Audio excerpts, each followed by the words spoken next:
देखिए, जो है हम आपको एक कथा सुनाते हैं श्री रामचरितमानस का।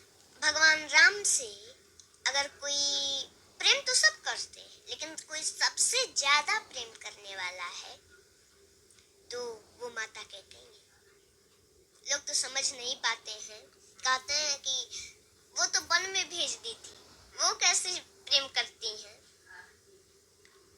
तो वही सबसे ज्यादा प्रेम करती है। वो वन में भेजी थी तो भगवान राम को दिए हुए वचन को पूरा करने के लिए वो वन में भेजी थी। वही सबसे ज्यादा प्रेम करने वाली। सभी लोग, सभी माताएं अपने बच्चे को दूध भात खिलाती हैं बड़े प्रेम से।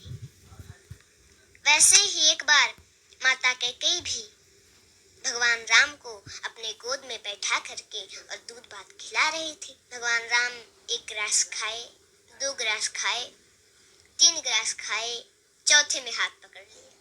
बोले, माँ, आपने कभी हमसे ये नहीं पूछा कि राम तुमको कुछ चाहिए? तो माता कैकेयी बोली कि अरे पुत्र, अरे राम, तुमको कुछ चाहिए तो जल्दी बोलो, क्या चाहिए?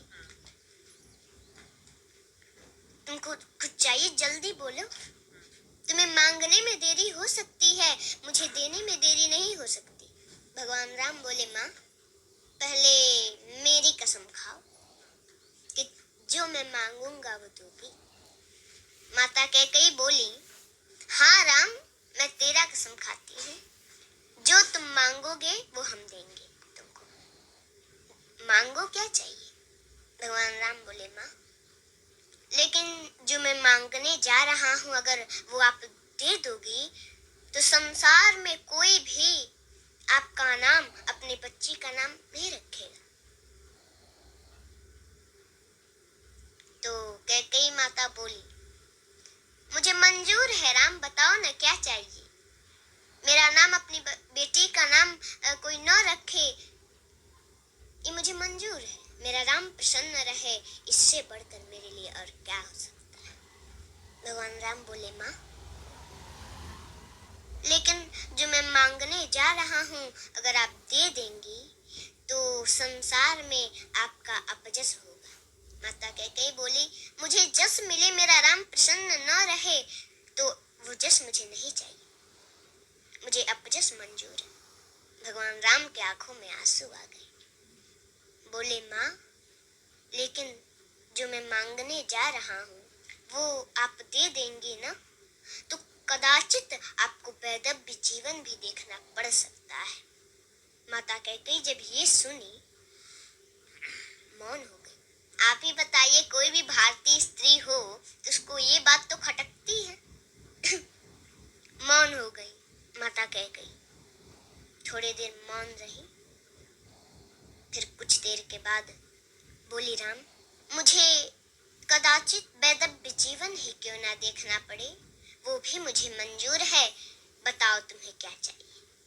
भगवान राम बोले, माँ, एक समय ऐसा आएगा, मेरा विवाह होगा, मैं फिर अयोध्या आऊंगा और उस समय हमारे लिए आपको 14 वर्षों का वनवास मांगना पड़ेगा।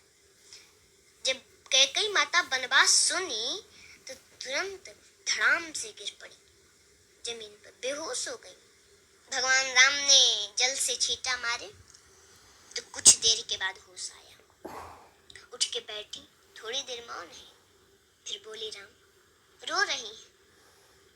बोली, राम, देखो, मुझे अपजस भी मंजूर है, मेरा नाम, अपनी बेटी का नाम संसार में कोई न रखे, ये भी मंजूर है। कदाचित तो ना देखना पड़े, वो भी मुझे मंजूर है, लेकिन मेरा राम मुझसे दूर रहे, ये मुझे कदाचित मंजूर नहीं है। राम, मैं तुम्हारे बिना 1 मिनट नहीं रह पाती। तुमने 14 वर्ष सोच भी कैसे लिया राम? ये वरदान वापस ले लो, मैं नहीं दूंगी, मैं नहीं दे सकती है वरदान। भगवान राम बोले, माँ, आपको ये वरदान देना होगा क्योंकि आपने हमारी कसम खाई है, और अगर मैं बन नहीं गया तो सरभंग ऋषि की जो है मांस गल चुके हैं, बस हड्डियां बची हैं जो कि अब सूख रही हैं। माता सेवरी, उनको हमारा दर्शन कैसे होगा माँ? उनको बन जाना पड़ेगा। उस दिन से माता कैकेयी भगवान राम से थोड़ा हट हट के रहने का प्रयास करने लगी कि वो समय आए और मेरे दिल के टुकड़े टुकड़े न हो जाएं और मैं राम को दिया हुआ वचन पूरा न कर सकूं, उसको दिया हुआ वरदान पूरा न कर सकूं तो क्या होगा? थोड़ा हट हट के रहने का प्रयास करने लगी और वो समय आया वरदान मांगे। पहले तो भगवान राम को सूचना मिला था कि उनका राज्याभिषेक होने वाला है, लेकिन प्रसन्नतां मया न गताभिषेकतस्तथा ममले वनवास दुःखत मूखाम्बुजश्री रघुनन्दनस्य मे सदास्तु सा मंजुल मंगल प्रदा।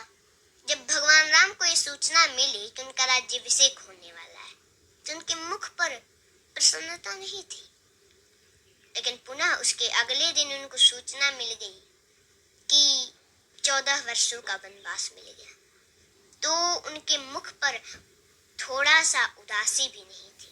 उस समय तो प्रसन्न हो रहे हैं कि अरे पिताजी ने हमको अयोध्या का राज नहीं, पिता दिन्नी मोहि कानन राजू, पिताजी ने मुझे अयोध्या का राज नहीं, मुझे तो जंगल का राजा बना दिया। वो तो प्रसन्न हो रहे हैं और उस समय उपदेश देते हैं कि कोई भी परिस्थिति हो उसमें प्रसन्न रहना चाहिए, हंसते रहना चाहिए। कोई प्रसन्नता की बात सुन ली, ज्यादा उसमें प्रसन्न भी नहीं होना चाहिए, और कोई दुख का बात सुन लिया तो उसमें ज्यादा दुखी भी नहीं होना चाहिए। हर परिस्थिति में एक जैसा रहना चाहिए। जी। पुत्र और माता के बीच का जो प्रेम है वो इन्होंने कितने प्यार से समझाया है। इतना इससे पहले भी कई बार राम कथा सुनी होगी, कई बार आपने मंचों पर सुनी होगी, मैंने भी सुनी है, टीवी में देखा है, कई बार मम्मी के साथ सत्संग जाना हुआ है, लेकिन इतना प्यार से आज तक कभी नहीं सुनी हो। इतने मधुर आवाज में कहाँ पे ठहराव देना है, कहाँ पर पिच गिराना है कि आप उस वाक्य से जुड़ पाए, कहाँ पर पिच उठाकर हाई बोलना है, ये एक कला है।